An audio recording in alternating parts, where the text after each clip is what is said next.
And so that's the idea of the rapture is that God will save us ultimately in a miracle when our back's up against the wall and we can't see any other way out.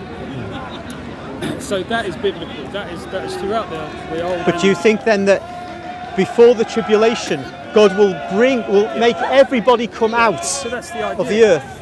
And not everybody, no. No, everybody who's a true believer, they'll be taken away. See, my difficulty with this is that it's a doctrine which is unknown for the first 1800 or so years. And when you've got that situation, one has to be very, very careful, about it. I would say that there's Protestants as well, like David Pawson, who's a famous elderly Protestant respected man, who says there's no rapture in the Bible. I would say that along with other Protestants too. The Luther, Calvin, they never found a rapture either. So it apparently first emerges with I think a Spanish Catholic priest. Church fathers did. Some of the early church fathers. Some of them from like the 2nd, 3rd century were talking about basically they were talking about the second coming.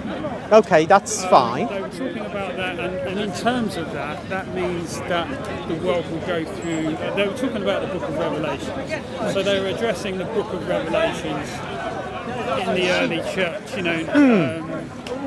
Some of the early church fathers, and how some of the churches were embarrassed by the Book of Revelation.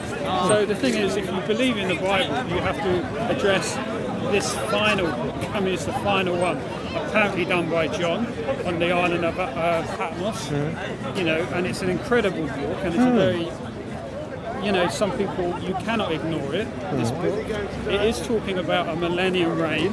It's talking about the coming of and of course Paul himself did mention, the evil one that will come, and the coming of Christ, the Prince of Peace. All these things are mentioned, which means that they were in the air. Everybody knew about them.